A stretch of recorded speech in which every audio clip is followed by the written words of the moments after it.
এটা সচিব কমিটি আজকে দীর্ঘ আমরা বলি কি ট্রেড বেয়ার আলোচনা হয়েছে।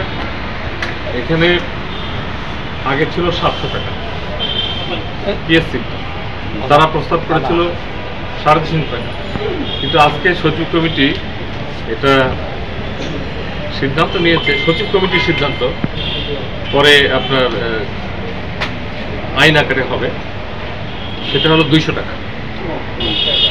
পিএসসিতে অ্যাপ্লিকেশন করতে গেলে এই 47 বিসিএসে 200 টাকা।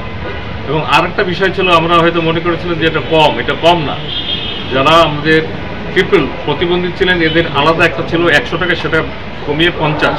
এই 50 মানে কি, তারা যে টাকা দিত এর অতিরিক্ত এই টাকাটা দিত, অর্থাৎ তাদের জন্য স্পেশাল অ্যারেঞ্জমেন্ট।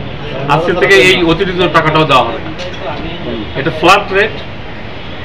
এই 47 বিসিএস থেকে যেই বিসিএস এ অ্যাপ্লাই করবে 200 টাকা।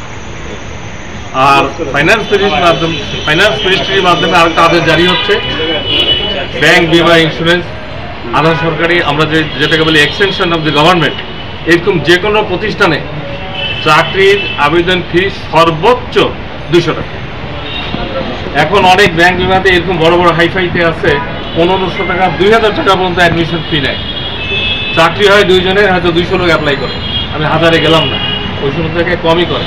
সেখানেও সরকারের অথবা আধা সরকার অথবা এক্সটেনশন অফ দ্য গভর্নমেন্ট বলতে যাই বোঝায়, 200 টাকার উপরে কোনো আবেদন ফি নেওয়া হবে না। এই আদেশ এটা ফাইন্যান্স থেকে জারি হবে, আর ওইটা হলো পিএসসি থেকে জারি হবে। কিন্তু আমরা জনপ্রশাসনের মাধ্যমে আজকে সচিব কমিটিতে এটা চূড়ান্ত সিদ্ধান্ত।